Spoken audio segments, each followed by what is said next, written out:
Je m'appelle Rose, j'ai 24 ans, je vivais à New York et j'ai décidé de déménager à Paris sur un coup de cœur. Alors, laissez-moi vous raconter mon histoire. Quand je suis arrivée à Paris, je n'arrivais même pas à commander un café en français. Alors, je me suis lancé un défi. Je ne fréquenterai que des Français, pendant 2 mois au moins.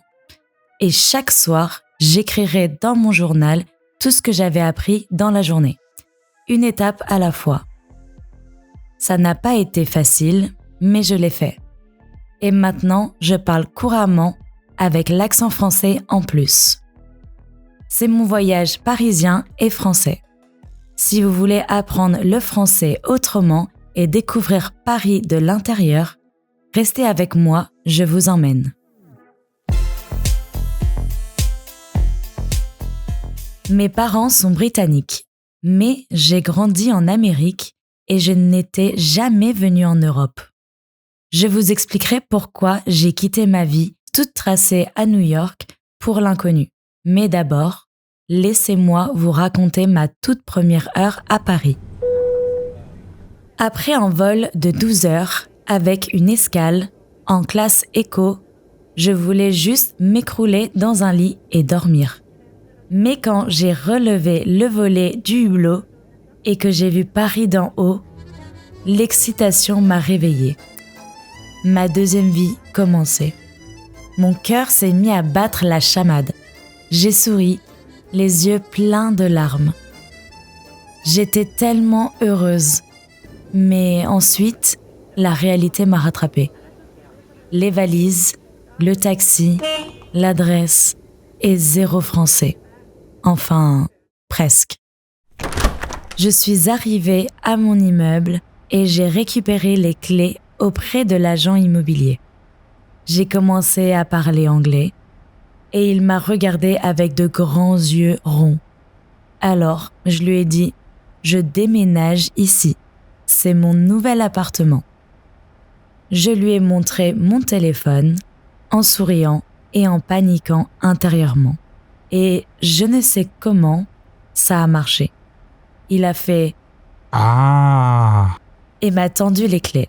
Puis il a dit, très vite, sans même se lever de sa chaise, « C'est la deuxième à gauche puis à droite. 7e étage. Il y a un ascenseur mais il ne marche pas toujours. Voici les clés. Appelez-moi s'il y a quoi que ce soit. » Je n'ai évidemment pas saisi un mot. Alors, j'ai pris les clés et je me suis servi de mon téléphone pour trouver l'appartement. Je trouve l'immeuble et bien sûr, l'ascenseur ne marche pas. Alors, je monte. 1 étage, 2 étages, avec mes valises. Et mes pensées deviennent plus dramatiques de seconde en seconde. Au 5e étage, je commence à négocier avec moi-même. Au 7e, je remets en question chaque décision de ma vie.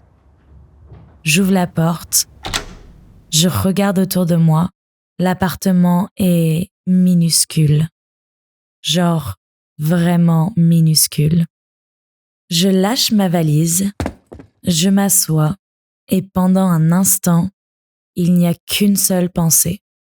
Rose, pourquoi ? Alors, je ferme les yeux et je me dis « tranquille ».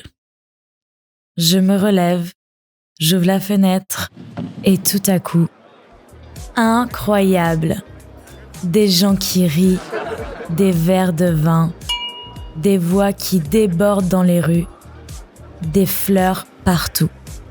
C'est vivant, bruyant, beau, le bazar. C'est Paris. Et sans même m'en rendre compte, je souris. Je me sens mieux. J'ai l'impression d'être à ma place. J'étais plus tranquille. Ce soir-là, j'ai ouvert mon carnet, mon rituel. Parce que, oui, je suis là pour apprendre, pour de vrai. J'écris tout ce que j'ai appris dans la journée. J'ai 24 ans, je suis diplômée de la NYU Stern School of Business. Et sur le papier, j'avais exactement la vie que j'étais censée avoir. Le genre de vie qui rassure tout le monde, surtout mes parents. Un stage chez Morgan Stanley, une offre d'embauche quasiment assurée, une carrière parfaitement tracée. Sauf que j'étais pas au bon endroit. Il m'a fallu 3 semaines pour comprendre que je vivais la mauvaise vie. 3 semaines à sourire dans des bureaux silencieux et impersonnels. À faire semblant de m'intéresser à des choses qui ne me faisaient absolument rien ressentir. Et un matin, ça a fait tilt. Si je restais, j'allais passer à côté de ma propre vie. Alors, la veille de Thanksgiving, j'ai fait une chose que personne n'a vu venir. J'ai démissionné. Pas de plan B, pas d'explication, juste ce sentiment que je devais partir. J'ai pris un vol pour la Californie, le soleil, ma famille et le vignoble de mes grands-parents.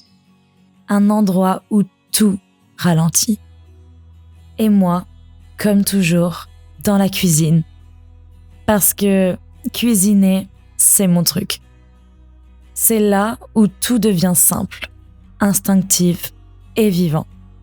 Ce soir-là, je cuisine avec ma grand-mère et ma cousine Emily. On découpe, on goûte et on rit. Et elle se met à raconter une histoire. Elle nous a parlé d'un été qu'elle avait passé à Paris. Elle nous parle du vin et surtout de la nourriture. Elle dit que c'était la meilleure cuisine qu'elle ait jamais goûtée. Elle se souviendra toujours du canard qu'elle avait mangé dans un petit restaurant près de Montmartre. Je vois les rues, je sens les odeurs de la cuisine, je suis déjà là-bas. Et dans ma tête, une phrase revient sans cesse. Il faut que j'y aille. Plus tard, Emily et moi, on regarde le coucher de soleil. Elle me connaît mieux que personne. Elle me regarde, sourit et dit « Va à Paris. Apprends le français. Tu en as toujours rêvé. » Cette nuit-là, je dors mieux que je n'ai jamais dormi depuis des mois. Et à la seconde où j'ai ouvert les yeux, ma décision était prise. J'ai pris mon téléphone, réservé un vol pour Paris et j'ai écrit ma lettre de démission. Comme ça. Et maintenant, je suis là, à Paris, à me perdre dans les rues, à tout goûter, à cuisiner, à regarder, écouter, ressentir, à tomber amoureuse de la ville et peut-être de ma propre vie.